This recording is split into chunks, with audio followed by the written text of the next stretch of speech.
Welcome to Living Fuel TV. I'm Monica Craichy. This is my wife, Monica. So protein, as long as you get any old protein with a meal, it's okay, right?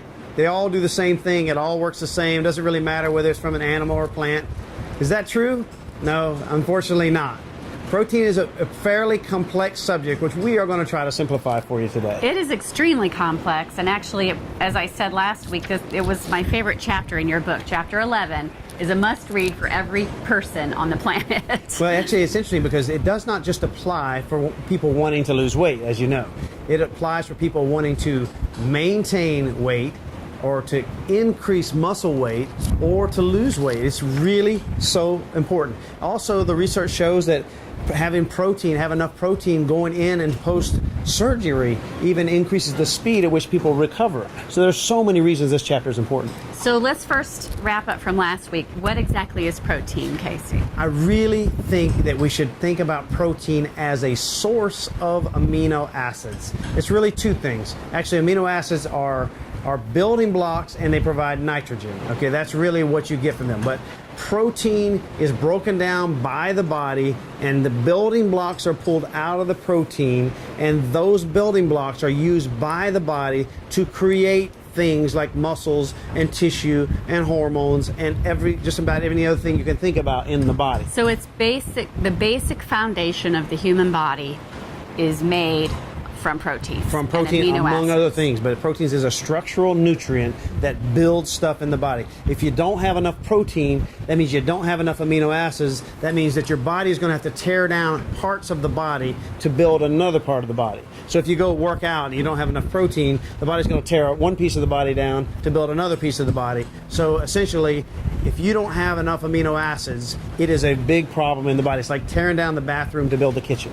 So we talked about that. So if you think about amino acids being critical to life and actual building blocks of life, and they're separated into two pieces like we talked about last week. You got the essential ones, the ones that cannot be made or manufactured by the body, so you have to eat them, and you have the quote non-essential ones that are also essential, but they can be made by the body as long as you get the dietary essential amino acids. Okay, so there's 20 amino acids that are manufactured in the body, 10 of which your body can manufacture if you're eating right, and 10 of which your body cannot manufacture. It needs the protein sources that we ingest. Yes. To be more specific, there are 20, I would say, plus dietary amino acids, because the body makes numerous amino acids in the body. We're not counting those. We're talking about those you get from the diet. So there are 20 plus dietary amino acids. To simplify it, we're going to say 10 essential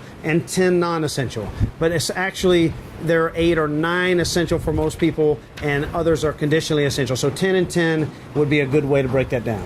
Okay, let me read something from page 291 in your book. It says, failure to obtain enough of even one of the 8 to 10 essential amino acids, those that we cannot make, results in degradation of the body's proteins, muscle, tissues, and so forth, to obtain the one amino acid that is needed. Unlike fat and starch, the human body does not store significant excess amino acids for later use. The essential amino acids must be obtained in the diet every day. Not only can you not physically thrive without essential amino acids, you cannot live without them. That's a pretty big statement. It's not only every day, it's every meal. It's a constant flow of amino acids. This is critically important that at least you come away this time understanding that the protein source that you choose needs to be delivering to you the essential amino acids you need to not only make things in the body, but to make the quote non-essential amino acids that you also need.